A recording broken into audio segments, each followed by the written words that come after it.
Astaghfirullah. Assalamualaikum warahmatullahi wabarakatuh. Alhamdulillah wassalatu wassalamu ala rasulillah wa ala alihi wa sahbihi wa mawalah wa la hawla wa la quwata illa billahi wa ba'du. Alhamdulillah, di malam hari ini harusnya memang jadwal saya itu di Batu Aji, tetapi karena permintaan spesial dari kawan-kawan ikhwan-ikhwan dari Singapura, maka kita alihkan kajian di musola BBC ini. Pembahasan di malam ini pembahasan ringan saja. Kita akan membahas surah Al-Baqarah ayat 238 sampai 239. A'udzubillahi minasyaitonir rajim. Bismillahirrahmanirrahim. Hafidhu 'alas salawati was salatil wusta wa qumu lillahi qanitin.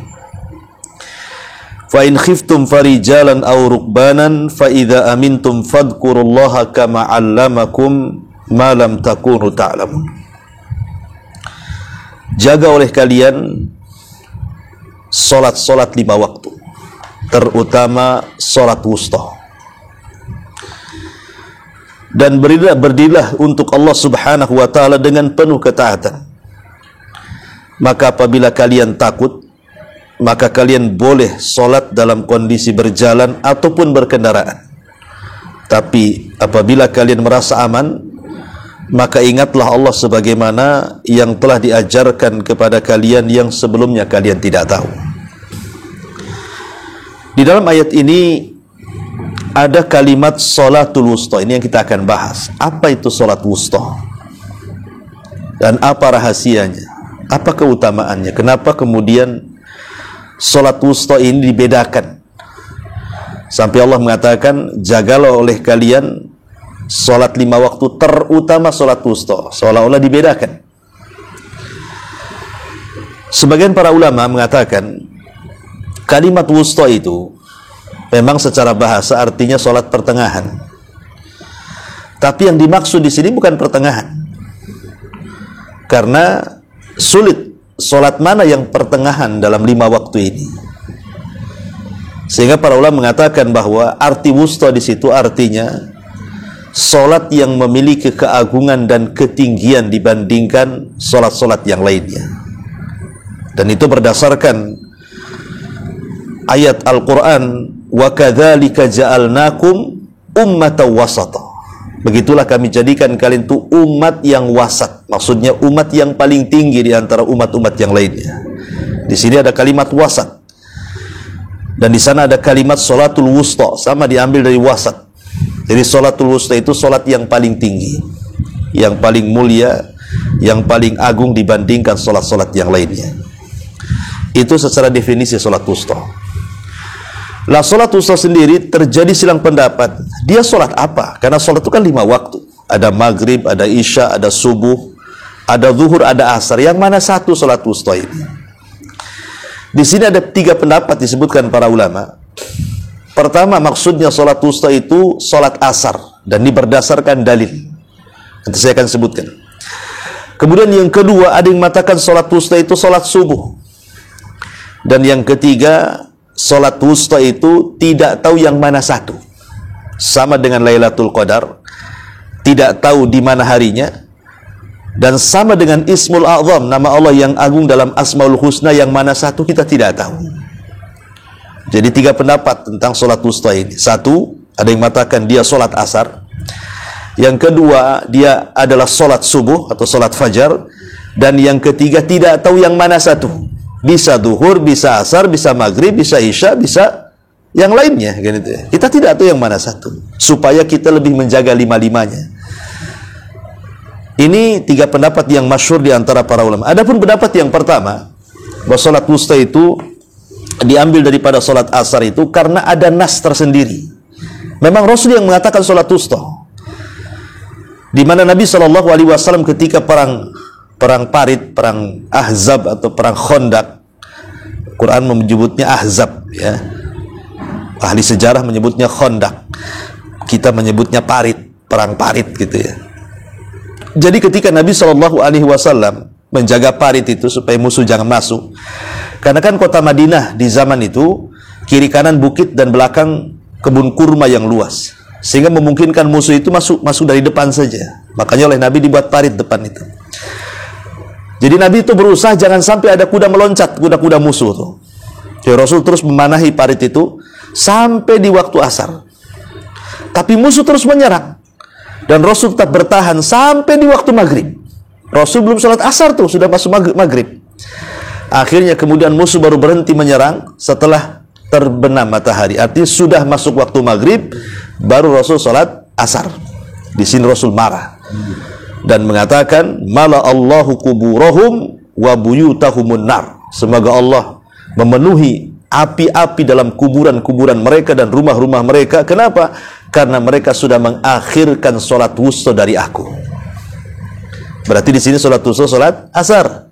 Ya, karena Rasul marah gara-gara sholat asar diakhirkan ke waktu maghrib gara-gara dia menjaga parit. Ya, lah berdasarkan nas ini dan ucapan Rasul bahwa sholat wusta, sholat asar, dari sini para ulama mengatakan bahwa sholat wusta itu sholat asar berdasarkan nas. Rasul yang ngomong seperti itu. Ini satu pendapat. Pendapat yang kedua, sholat wusta itu adalah sholat subuh. Karena satu-satunya sholat yang tidak ada gandengan adalah sholat subuh. Kalau zuhur ada dengan asar, dia bisa jamak, takhir, takdim. Kemudian isya dengan maghrib, bisa takhir, bisa takdim. Tapi subuh dia tak ada gandengannya. Dia mau ditarik ke isya tidak bisa, dia mau ditarik ke zuhur juga tidak bisa. Makanya di tengah-tengah. Lah karena itulah kemudian sebagian orang mengatakan bahwa sholat wusta itu sholat subuh, karena dia sendirian. Ada juga yang berpendapat seperti itu. Ini pendapat kedua, karena dia sholat yang bersendirian, yang tidak ada gandengannya, ya, tidak ada kawannya untuk dijamak. Ya, kita tahu bahwa sholat itu kan ada sholat malam, ada sholat siang. Zuhur dengan asar, sholat siang. Maghrib dengan isya, sholat malam. Yang sholat pagi cuma satu. Nah, itu sholat subuh itu, dia nggak ada lagi. Dari situ kata para ulama bahwa sholat wusta adalah sholat fajar. Ini pendapat yang kedua. Pendapat yang ketiga juga disebutkan oleh para ulama. Di antara pendapat yang ketiga bahwa sholat wusta itu tidak diketahui mana yang satu. Dia bisa zuhur, bisa asar, bisa maghrib, bisa isya, bisa subuh. Allah tidak menyebutkan dalam Al-Quran sholat apa, karena Allah hanya mengatakan hafidhu ala salawati was salatil wusta. Jaga oleh kalian sholat 5 waktu, terutama sholat wusta. Kan tidak disebutkan apakah dia zuhur, asar, maghrib, isya, subuh, nggak disebutkan, hanya wusta gitu saja. Sehingga kata ulama tafsir mengatakan bahwa sholat wusta itu tidak ada yang tahu mana satu. Dia sama dengan Lailatul Qadar. Bisa tanggal 21, bisa tanggal 23, bisa tanggal 25, bisa tanggal 27, bisa tanggal 29. Dan setiap tahunnya berpindah-pindah Lailatul Qadar itu. Lah sholat wusta juga sama. Bisa zuhur, bisa asar, bisa maghrib, bisa isya, bisa subuh. Dan itu setiap harinya berbeda-beda. Ya, supaya kita ini menjaga 5 waktu tadi. Kenapa kemudian sholat wusta itu sangat istimewa gitu ya? Ketika Allah Subhanahu wa Ta'ala menyebutkan ruh dalam barisan para malaikat, tanazzalul malaikatu warruh, dalam surah Al-Qadar. Para malaikat turun dan ruh. Ruh itu siapa? Jibril. Lah kenapa Jibril dikeluarkan dari malaikat? Bukankah dia malaikat juga? Kenapa dikeluarkan? Dikeluarkan Jibril dari kalimat al-malaikah dan dikhususkan dengan kalimat ruh, menunjukkan Jibril itu bukan malaikat biasa, tapi dia ada keistimewaannya karena dia pemimpin para malaikat. Makanya kemudian dia dipisahkan dari para malaikat. Seperti itulah sholat wusta di antara semua sholat, karena dia pemimpin sholatnya. Dia lebih istimewa dari sholat yang lainnya, dan dia yang menentukan kebaikan sholat yang lainnya. Orang kalau bisa menjaga sholat wusta, maka dia bisa menjaga sholat yang lainnya. Kalau dia meremehkan sholat wusta, jangan diharap sholat yang lainnya akan diutamakannya. Itu makanya kenapa pembahasan sholat wusta ini penting sekali. Baik, kita akan rinci sedikit demi sedikit. Kalau yang dimaksud adalah sholat wusta adalah sholat asar, tentu sholat asar banyak keutamaan yang kita akan dapat. Di antaranya, salat asar itu bisa menjadikan kita terhindar dari sentuhan api neraka. Karena ada hadis yang mengatakan, man hafadha ala baradaini la yalijin nar man hafadha ala baradaini. Tidak akan disentuh api neraka orang yang menjaga dua barad. Salah satunya adalah kalimat barad ini maksudnya salah satunya salat asar. Dan yang satunya mengatakan salat subuh. Jadi orang yang menjaga asar dan subuh tidak akan disentuh api neraka. Ini keagungannya. Yang kedua, disebutkan bahwa Allah jamin orang-orang yang menjaga dua salat ini, salat asar dan subuh itu dengan surga langsung. Kata Nabi SAW, man hafadha ala baradaini dakhalal jannah. Siapa yang menjaga dua waktu salat itu maka dipastikan masuk surga. Ulama mengatakan baradaini di sini adalah salatul asri wa salatu subhi, salat asar dan subuh. Jadi keutamaan pertama tidak akan disentuh api neraka, keutamaan yang kedua akan dijamin masuk surga. Keutamaan yang ketiga akan disaksikan para malaikat.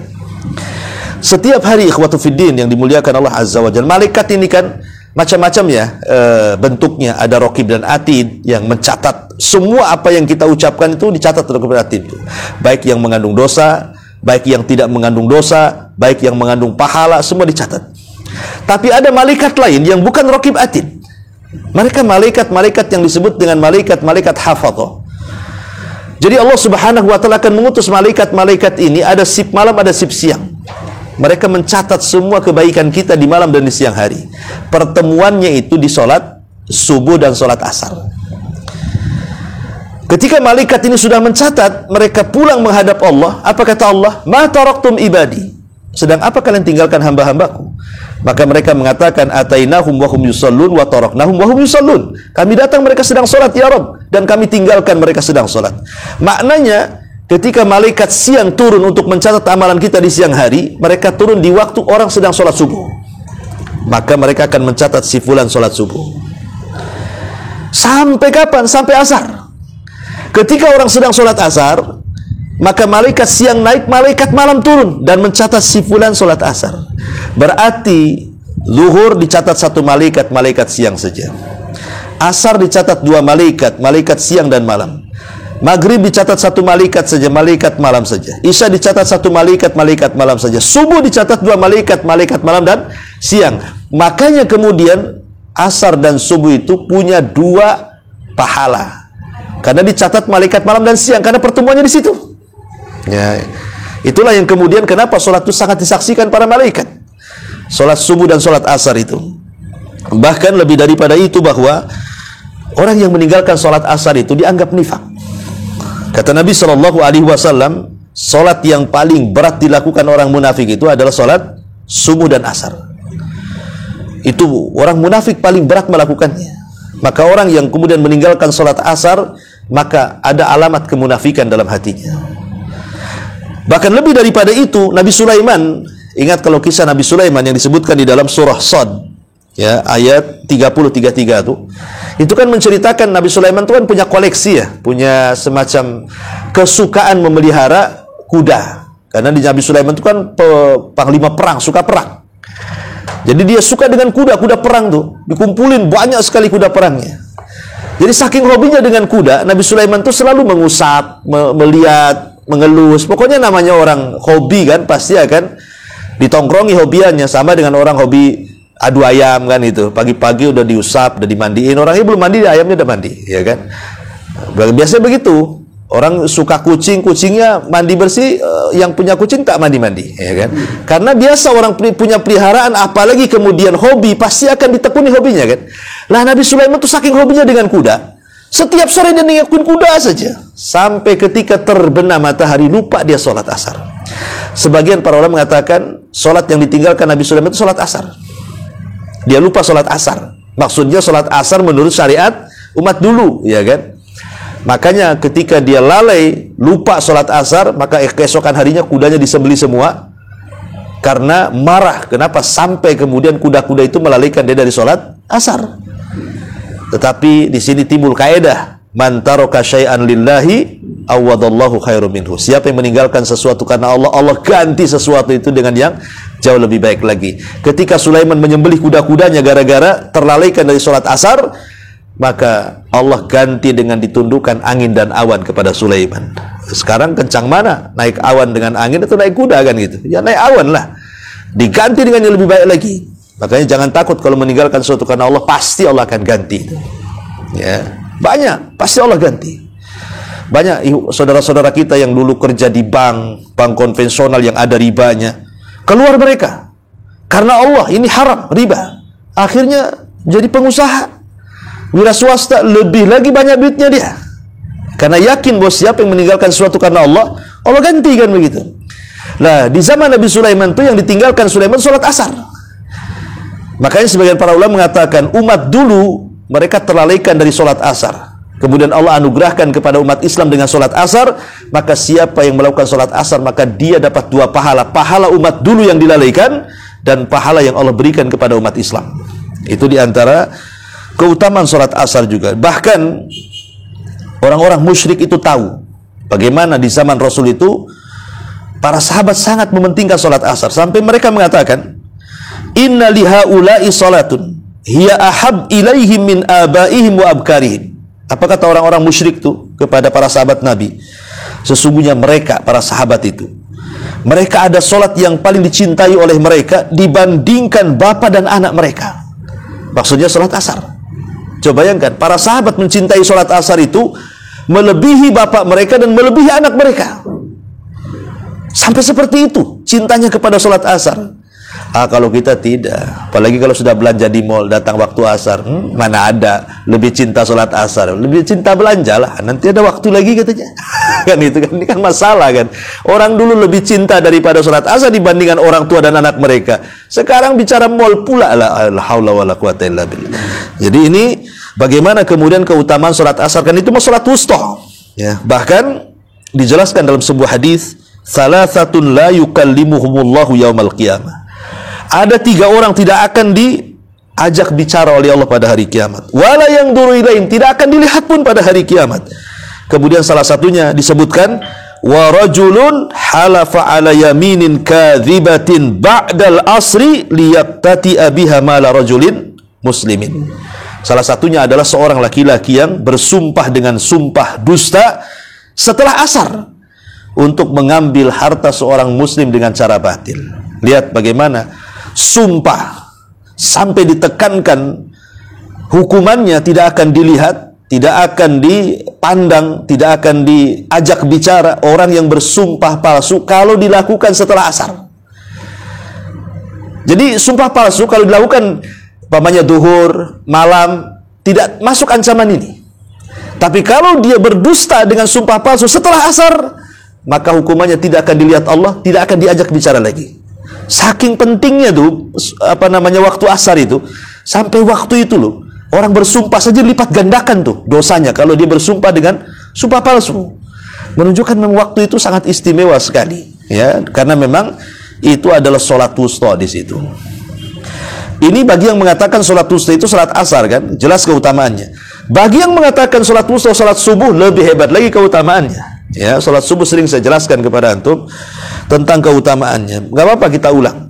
Ya, sholat subuh ini orang yang berangkat untuk melaksanakan sholat sufi zimatillah, maka kita akan berada dalam naungan Allah dalam satu hari itu. Jadi kalau kita sholat subuh berjamaah itu, satu hari itu kita dinaungi Allah, kita dilindungi Allah, maka tidak akan terkena orang hasad ketika hasad kepada kita, tidak akan terkena orang dengki ketika dengki kepada kita, bahkan orang yang menyihir kita pun tidak akan sampai kalau sholat subuhnya berjamaah. Satu hari itu dilindungi oleh Allah Azza wa Jalla. Dan itu berdasarkan hadis Nabi, man shalla subha fahuwa fi dhimmatillah. Barang siapa yang sholat subuh maka dia berada dalam jaminan Allah satu hari itu. Allah jamin keselamatannya. Kemudian yang kedua, annaha najatun lil abdi minan nar. Bahwa sholat subuh juga bisa menyelamatkan kita dari api neraka berdasarkan hadis lan yali jinnar ahadun shalla qabla tulu'i syamsi wa qabla ghurubiha. Tidak akan disentuh api neraka orang yang sholat sebelum terbit matahari, maksudnya subuh, dan sebelum terbenamnya, maksudnya solat asar. Kemudian yang ketiga, yang keempat, syahadatul malaika. Tadi saya katakan juga ketika bicara solat asar, solat subuh pun juga bersama. Malaikat menyaksikan kita.